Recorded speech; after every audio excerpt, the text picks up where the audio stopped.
Train ஆகிறதுக்கே ஒரு 5 to 6 days ஆச்சு. இப்போ இந்த நின்றுட்டு இருக்க இந்த ஸ்பாட் பார்த்தீங்கன்னா மழை பெஞ்சதுன்னா அங்கே நம்ம சப்ளாஸ் வேணும் ஒன்று பார்த்தோம் இல்லையா, மழை பெஞ்சா தண்ணி வழிஞ்சு போகிற ஒரு இடம். அந்த சப்ளாஸ்லேருந்து தண்ணி வழிஞ்சு இங்கே வந்து ரெசிடென்ஸ் ஃபுல்லாக இருக்கு. முன்னாடி இது அக்ரிகல்ச்சர் லேண்டாக இருந்தப்போ இதோட டவுன் ஸ்ட்ரீம் டெக் செம்பாக்க ரீச் ஆகிட்டு இருக்குது. இப்போ வந்து அந்த மாதிரி ரீச் ஆகிறதுக்காக இப்போ என்ன பண்ணிட்டாங்கன்னா, இந்த அது ரெசிடென்ஷியல் ஏரியாக்குள்ளே போனதுனால மழை தண்ணீர் வந்து வீடுகளுக்குள்ளெல்லாம் நுழைஞ்சு ரொம்ப பாதிப்பு வந்தது.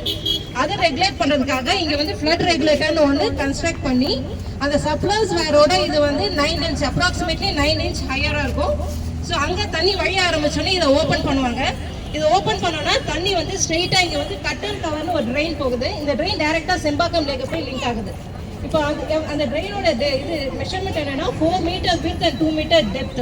இது ரோடு கீழே போகுது. ஸோ எந்த ஒரு ரெசிடென்ஷியல் ஏரியாவுமே அஃபெக்ட் ஆகாமல் அழகாக போய் ரீச் ஆகிடுது. இதனால் வந்து எவ்வளோ மழை பெஞ்சாலும் சித்திரப்பக்கத்தில் இப்போ வந்து ஃப்ளட்டிங் வந்து குறைஞ்சிருக்கு. அட் தி சேம் டைம் பார்த்தீங்கன்னா இப்போ ரீசெண்ட் லாஸ்ட் இயர் ரெயினில் கூட வந்து வெள்ளம் இருந்தது.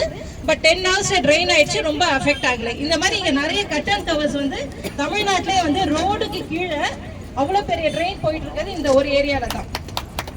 தேங்க்யூ.